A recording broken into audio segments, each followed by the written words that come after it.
Hey everybody.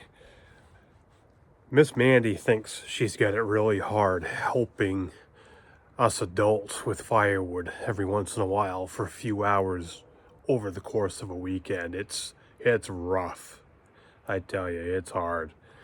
16-inch firewood, usually not much bigger than this. It's pretty strenuous with tractors and chainsaws and a wood splitter. Yeah. Yep. I feel so bad. Yep. We're at that point now, we sound like our parents when I was a kid. And don't I hate that. And, parents still do that, and it drives me nuts. Now I'm at that point. But it's true, so I can say it. When I was a kid,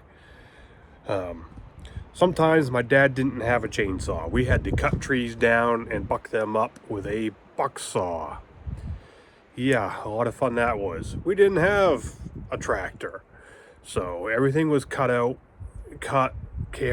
by hand. Yep, and in a wheelbarrow.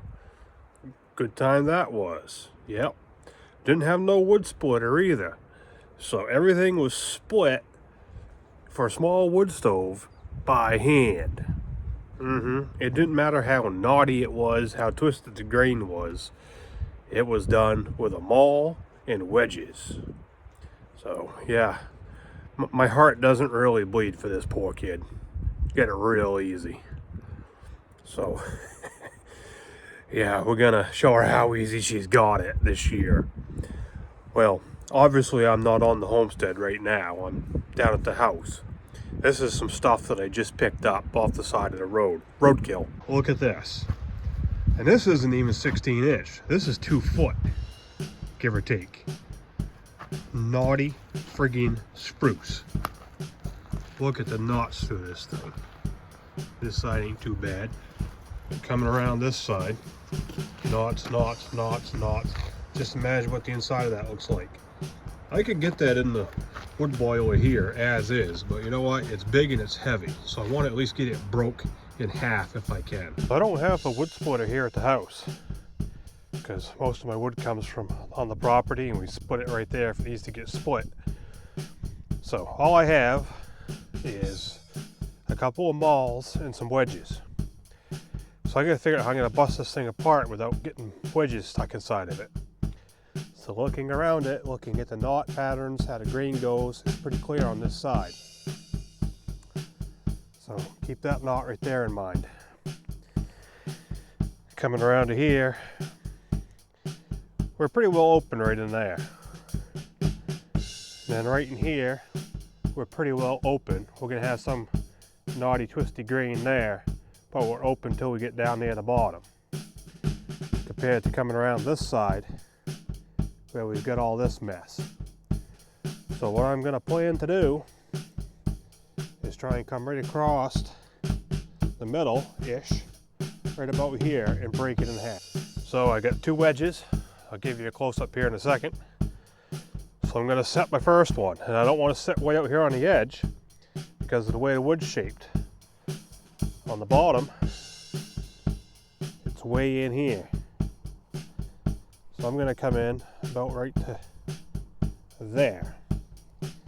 I'm gonna set my first wedge, and ultimately I want to try and come around this left side of that knot and leave that on that miserable side. So I'm gonna aim it right there.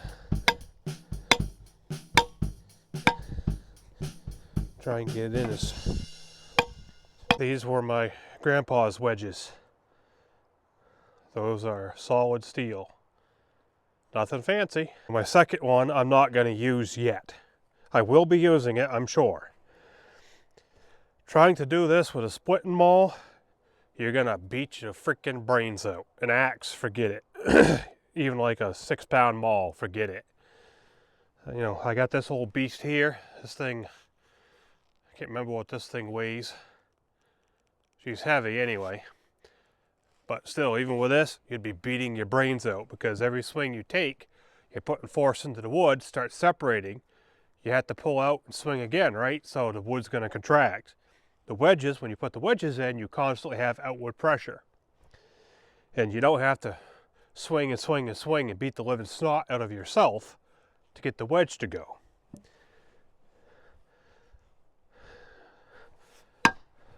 So I can just sit here, stand here, and just basically hit it like that. So take a look on either side of the wedge.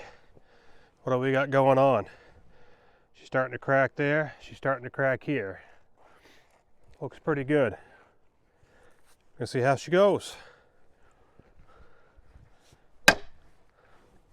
You can see how hard I'm not really hitting that thing yet.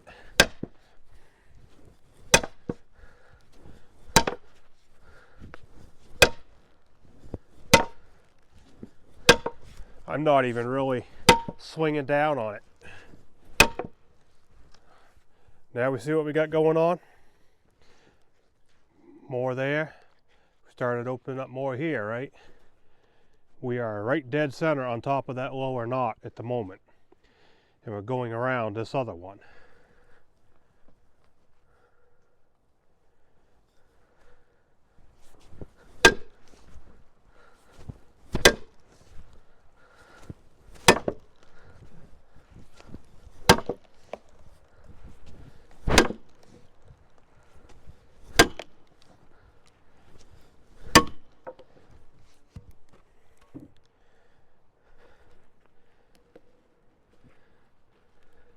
I gotta turn it so I can get in that crack now.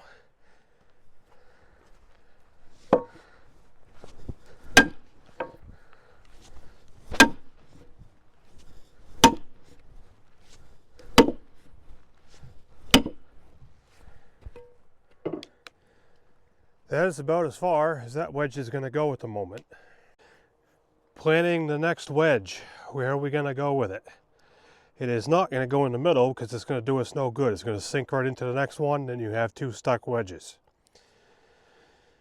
If I come over here and I sink in here, if I follow that crack down and look at it and see what's going to happen, pitchy. It looks like that crack right now is going to go straight on top of that knot. So if I sink that wedge down in and it goes straight on top of that knot, instead of starting to go around it, I'm going to get a stuck wedge. I don't want to do that. So I think what I'm going to do is I'm going to come right over in here. Because, let me spin this thing around. We've got some curvature here where we've come around this knot. So if I can get into that curvature, get down by it, and get into here, I can split it. Now another thing I could do now is flip this sucker over. Okay, we're upside down, that other wedge is still in there. So if I did sink it in where I was thinking about it, around the curvature of that knot, you run the risk of it going down in, jamming in sideways, something like that. Then you're stuck. So what I did is I used the wedge and knocked some of this bark off, chasing the crack. And the crack ends right about here somewhere. Well, that's good because we're coming around that big monster, right? So what if we go right on top of that crack, set in just a little bit, and go right there. Let's give this a shot and see what happens. I don't want to be right out on the edge here. I want to get in there just a little bit, right about there. And we're right on top of the crack.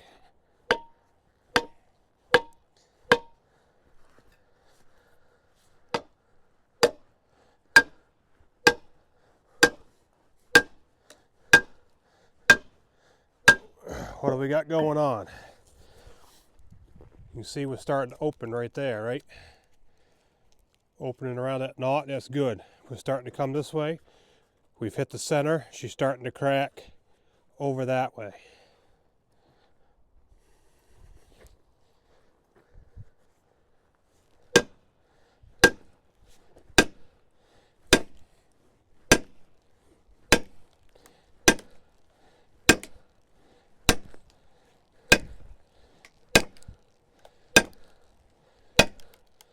Okay, I am not going to sink that thing.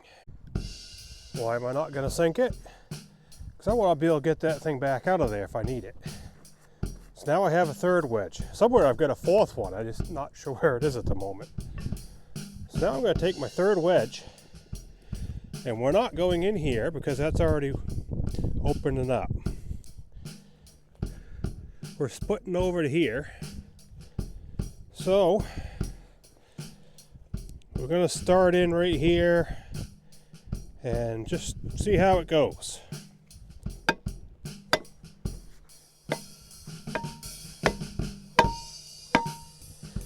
Now we run the risk of getting down and jamming up in the grain of this big knot right here. See how she starts looking. Yep, that's exactly what it wants to do. It's kicking off this way and heading right into that knot, so that's a no-go.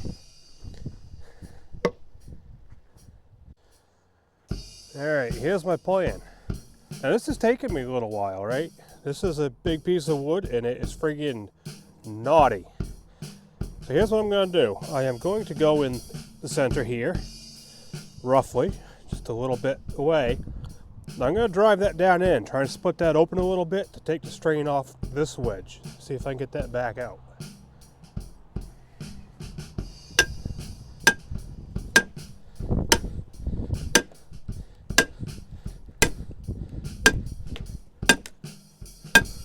Okay, that's breaking her open some more right there. That's opened this up considerably. Now that one, I should be able to retrieve it now, like this. That's why we didn't bury it out of sight. All right, we got that wedge back.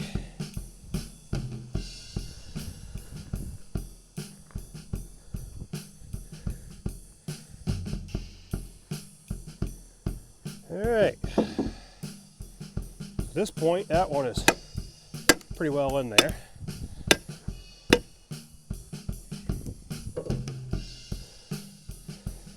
We're opening up really good right here. Let's see if we can break that mess out of there. Yeah, believe it or not, something like this can hold that whole side together, and it looks like it is. If we break that out, we might be able to loosen that up some. Here's a regular splitting maul.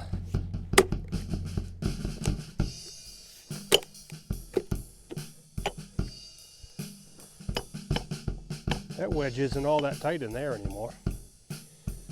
I could probably get it out if I needed to. Well, let's flip this back onto the side we started on. Oh yeah. All right. Oh, did you hear that? Just for giggles. See if we can thunk that right there. Look at that. Look at that. And if you need to, you can get in there, pry a little bit maybe. Place a wedge to hold something open with. But she's about ready to come apart here now. Now see, that wedge has got strain on it now. I can't wiggle it, I can't pull it out. I'm gonna do the same thing we just did. I'm gonna go right in here. We got some green tying this thing together. Look at that, she's coming right apart. Now remember, you got metal in there, so you don't want to be banging your maul into it really.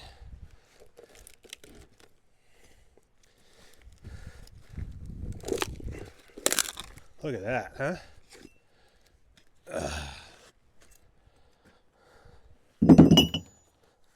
Now all we gotta do is just bust that. Now we have two pieces. It took a little while, didn't it? But you know what? I got 2 chunks of firewood, and I'm not gonna split them beyond that. I don't have to. When those dry out, those won't weigh very much at all. Just because they look big doesn't mean they are big once they're dry. And here's what it looks like on this side. So you can see right there, there's your knot we curved right around the knot. If you get a wedge going down in and it starts heading for a knot, stop driving it. And here's this knot. So we did good. We managed to split right around the knots. Now if you match it up, you've got a bulge here, right? And you've got a concave there. Those two made up. So that went real good. So there it is. 2 foot long stick, knotty, busted it in half. Yep, had some time, did it by hand, but I did it. I've got 2, 3, 4, 5, 6 more pieces to go.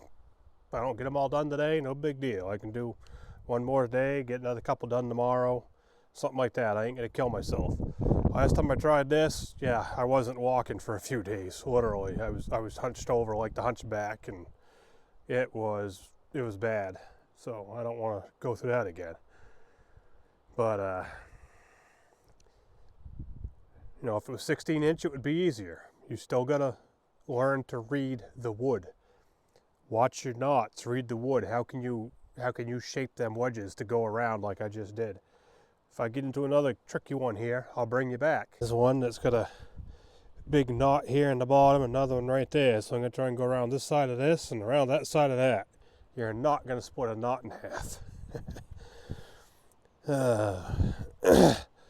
They got them things out there, those wood grenades that they show somebody driving into the center of a piece of wood to split it, and it puts force in 4 directions. I've never seen one in person, never tried one in person. It might work on something with straight grain in it or some small knots, but something like this, I think all you're gonna do is sink it in there, and there it's gonna be. Because you don't want force going in all kinds of directions. You want it going in 2 directions only. So these old wedges, well, if you know how to use them, they don't fail. Just tightening up a little there now.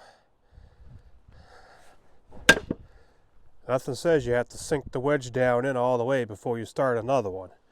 You just want to get it in good, deep enough to see where she's going. Because you don't want to sink your second wedge and then keep driving your first one, have your first one go make a crack this way when your other wedge is going this way. Then it's pretty well pointless.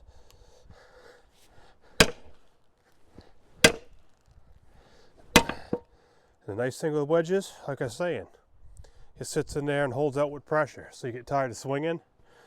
Right now, you're not pulling a maul out and having the thing suck back closed on you, right? That could sit there forever. If I had taken my second wedge and started sinking it in there before I knew how this thing was gonna go, I'd go, well, I want to split it over this way. So if I put that wedge in there, well, that first wedge started cracking that direction, not straight across, or the first one rather. So then I put my second one in, drove that down and get that opened up. And in driving that one, it started opening up the core and started opening up right there.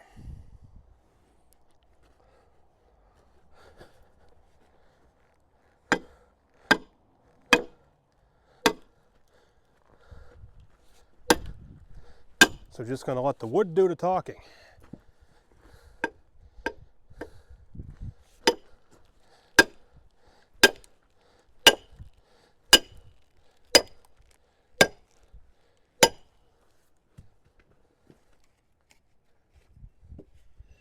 All right.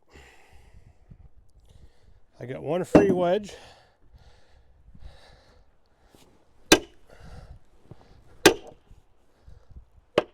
That one's going to be a problem. Let's see if we can start loosening up this a little bit.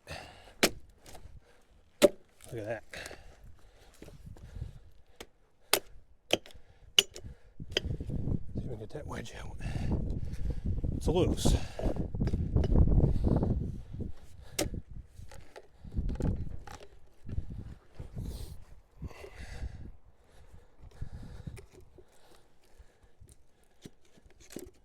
Alright, I got 2 free wedges.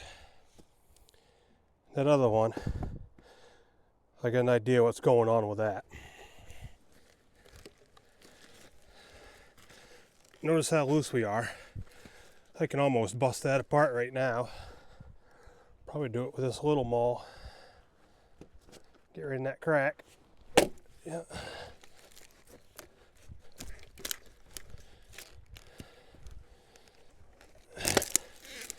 All right. There we go. We got 2 halves and a problem. Here's the problem. Where's our wedge? It's in there, right?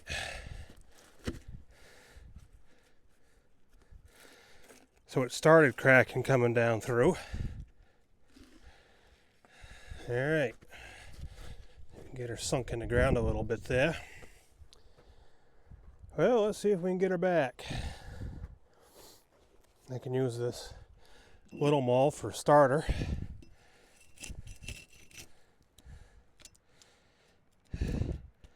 There's my crack right there. So I'm going to get right over the top of it. Stay away from that. Try and get to the right angle. We don't want to be at the wrong angle like this. We want to get somewhere about right there, I think.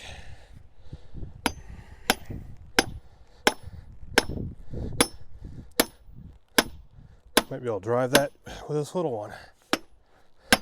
Oh yeah, she's going. Now this is going to split a lot easier now because we have nothing over here holding this together.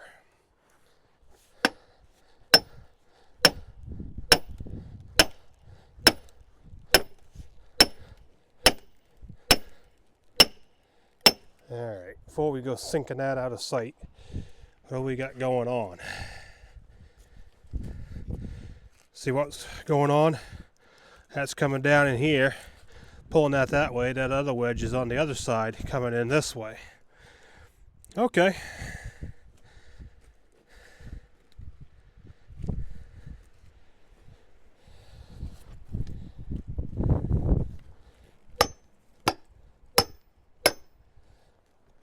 See if we can get this one out of there.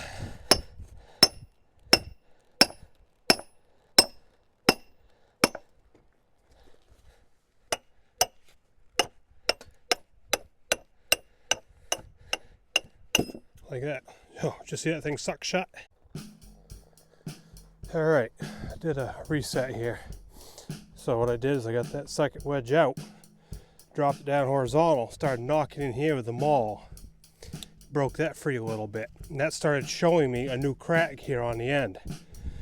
It's closer to the knot, but it was cracking. So I says, oh, okay. So I started the wedge into the new crack right there. So now that wedge is heading toward that wedge, and that piece that was in the middle dividing them before is now over here, not over here. So let's see what we get.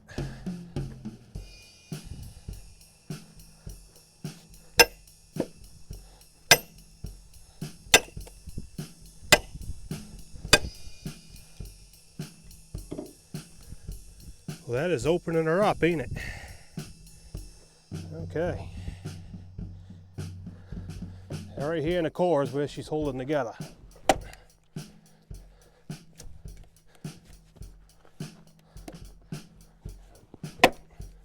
The only reason I'm doing this is to get my first wedge back. If it wasn't for that, that half would stay as is to go in the wood boiler.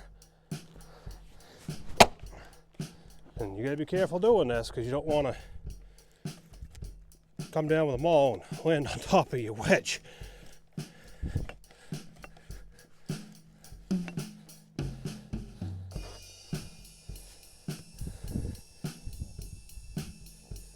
Alright. I'm gonna go right down through there with it now, right down through the core.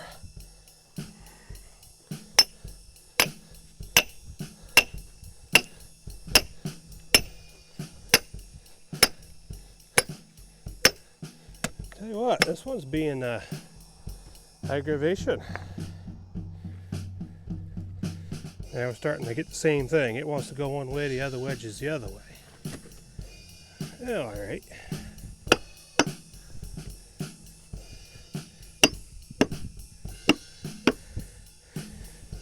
Well, don't you worry. We'll get her out of there. Nothing says you have to put the wedge in from the ends, right?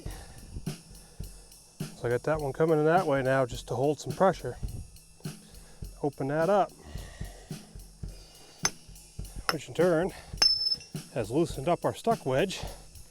And now we can knock out our pressure wedge like that.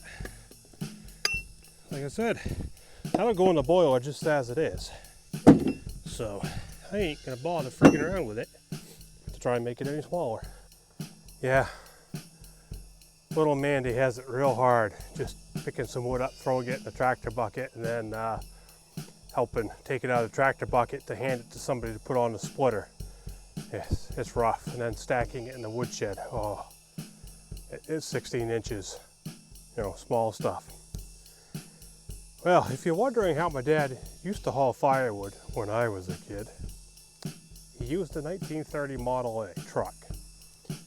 It used to be a coupe. It was a car, and in the 70s, I believe it was, he converted it into a truck. He still got it. Not running right now, needs some work done to it. But it's a 4-speed and 6 volts. So maybe someday I'll wind up putting it back on the road. That would be kind of cool. The steering wheel is made out of electrical conduit wrapped into a circle. Well, that's enough for me for one day. Split 2 whole pieces, and it took a while. I wasn't rushing. I don't want to wake up going, oh, I can't move, and playing, you know, quadriplegic tomorrow. It ain't no fun. Here's a doozy for you. Check out that knot. This was not even the trunk of the tree. This was a branch and a branch. So look how I've got it set up.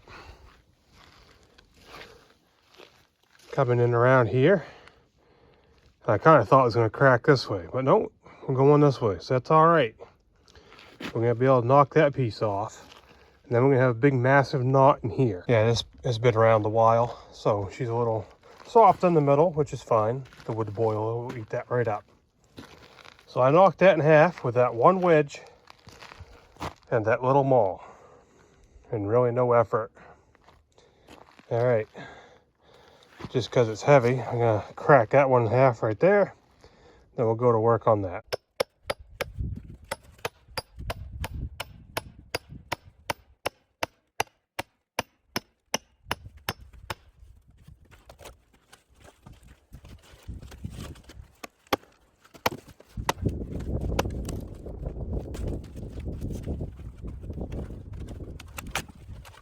That would not have happened without wedges.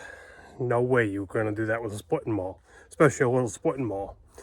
Having that constant force, being able to push and then come at it from another angle and so on. Got that big chunk busted apart. Now I'm just left with that great big huge knot. And I like to live dangerously, but I ain't going to try and split that thing. Could do it with a chainsaw, yeah, sure. You can do that. But I don't need to go any smaller than that. I can drag that thing over, throw it on that wood pile you see right over there. And once it dries out, it's going to lose probably 5 pounds anyway, just in water weight. So that's my plan. When it comes to wedges, 1 is none, 2 is 1, 3 is 2. If you get 3 wedges sunk and stuck, you got problems, big problems. This looks big. I mean, this is, what do we get across here? 18 and 4 roughly 22 inches across this thing. I expect it to go pretty good because we don't have a bunch of knots. On a little diameter piece of wood, which I will show you, you can see some in the background there. If you had to use a wedge on it, you can get away putting the wedge in the middle because it's small. On something this big, you can't, because you're gonna probably just sink it in there and it's gonna disappear. You'll notice as I split, I start out here near the edge somewhere. Some pieces I'll start even closer to the edge. This one, because it's fairly clear, it should crack right apart. Reason being, if you think about it, force, right? We have opposing forces. We want to separate. Push this way, push that way, simultaneous. So if we drive it in something this big in the middle here, where's all that force going? It's going right in the middle. So it's going to get absorbed by everything on this side and everything on this side, right? So you're not getting as much outward pressure, especially if it's a soft piece of wood on the inside. If it's really hard, your mileage is going to vary. It's going to push apart more. If it's soft, it's just going to sink. So by having it out here near the edge, when we drive it in, our force is pushing out, is breaking this apart. And that's what we want. We don't want to break that apart right now. We don't care. We got to get this cracked and start weakening this. Makes sense, right? But notice I don't have a big maul out right now. This thing doesn't really weigh anything. I'm not slamming the snot out of it. I'm just tapping. We've already got stuff happening here.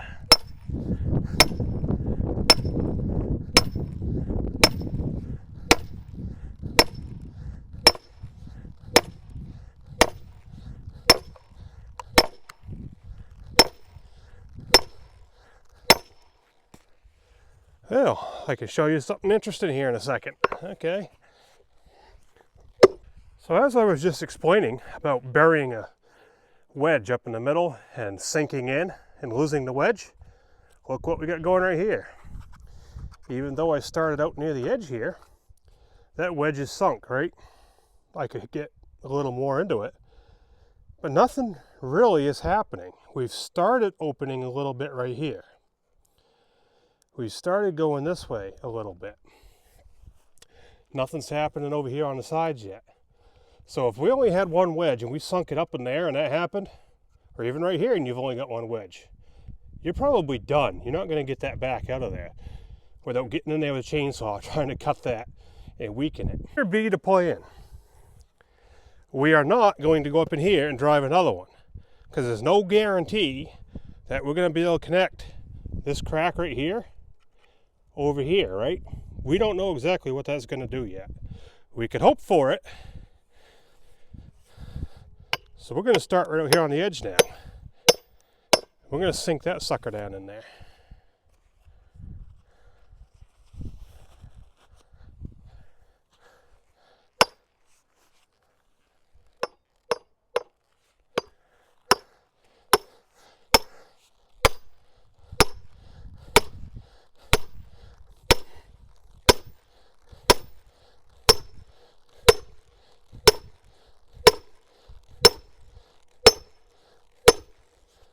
Wow, this thing is miserable.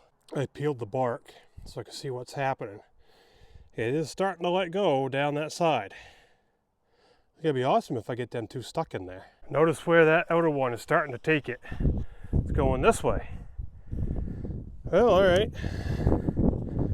We'll see if we can knock that piece off the edge and get our outer wedge back. Like that. All's fair in love and war, right?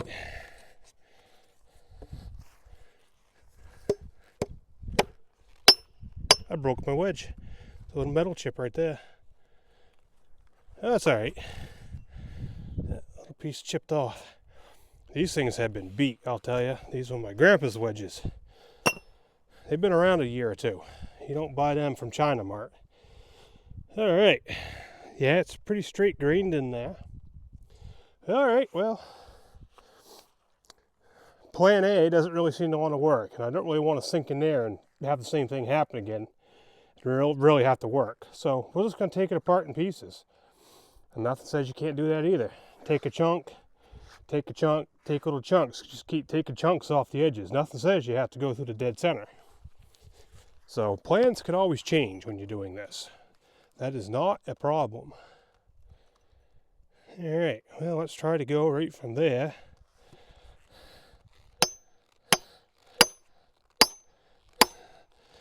Back toward me.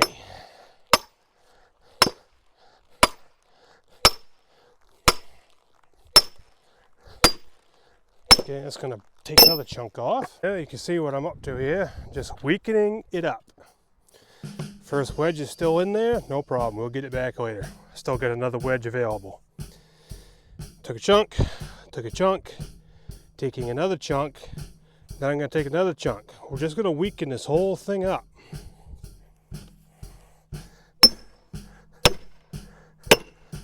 You gotta notice I'm just tapping the thing, not really swinging this thing at all. Yeah.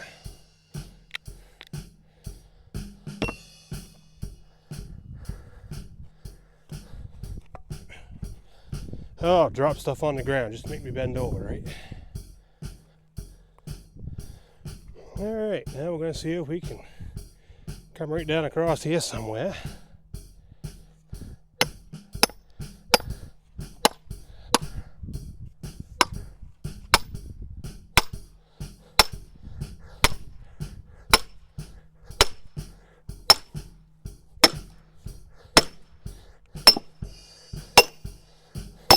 There we go. Now we got that thing opened up, get a lot of that stress off. Here's that first wedge, right? Even being out close to the edge, it didn't really do much. Okay, let's get it out of there. Comes in, and then it's going over this way. All right, so here's what we're gonna do. We're gonna go in that way, about 120 degrees opposite, and get in that crack. Now we should have this thing opened up. We're gonna find out.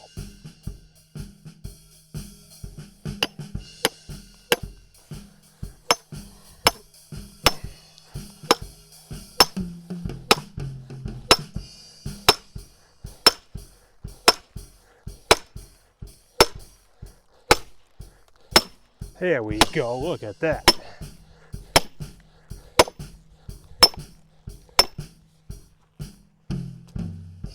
Wedge 1 is starting to free up. Wireless headphones, what a nice invention. You can listen to some tunes out here.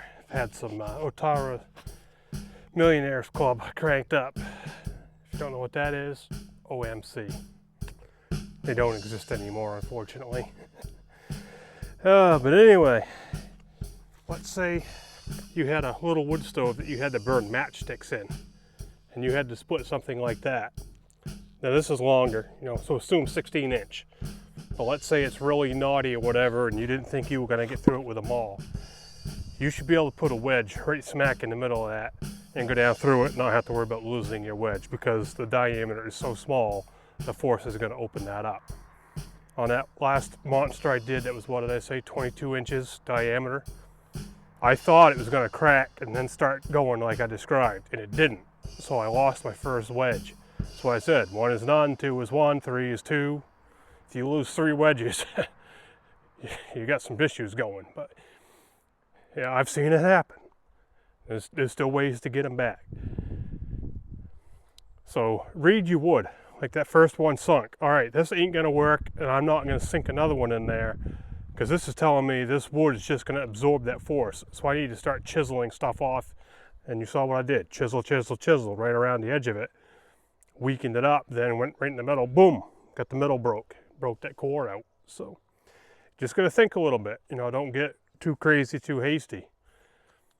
Ideally, especially if you have a small wood stove, you're gonna be cutting small enough wood to fit into it. So maybe you can do that, maybe you can't. Maybe you're just gonna burn whatever you can get your hands on. That's the whole point of this, right? Moving stuff by hand sucks. It does. And we did it as kids because we didn't have anything else. And, I'm just splitting this here at the house by hand, like I said, because I don't have the wood splitter here. When you do stuff by hand, splitting wood, moving it, all that, you get a greater appreciation of power tools and equipment. You don't think a chainsaw is worth much, maybe. Well, when you've cut a lot of firewood with a handsaw, then you get a chainsaw, you appreciate that chainsaw. When you've split cords and cords and cords and cords, countless cords of firewood by hand, not big stuff like this, but even just 16-inch, for years and years and years, then you get a wood splitter. You appreciate that wood splitter. And especially when you get into naughty stuff. Some of us don't have the money to go buy nice, precious hardwood all the time and have it cut, split, and delivered for you. Nope, we just burn whatever we can get our hands on. I don't care if it's naughty, twisted up spruce or pine. As you can see, this big stuff is pine. You let that wood splitter, you let that gasoline and them hydraulics do the work for you. Moving it. You get an appreciation for having a tractor, because I spent a lot of time in the woods with my dad, and we would lug it out in a wheelbarrow and by hand, cut the tree down and carry it out. Tell you what, that gets on you.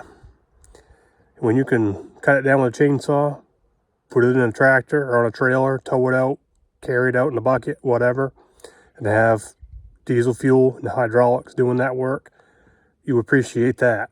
A lot of people these days, I think, take tools and modern conveniences for granted. And I don't think a lot of people, there's some of us, and I'm not saying just me, I think there's some of us who have had to do things the hard way and still do have to do things the hard way sometimes, and probably some people have no option than do things the hard way. So when you get something that makes your life easier, you really are grateful for that.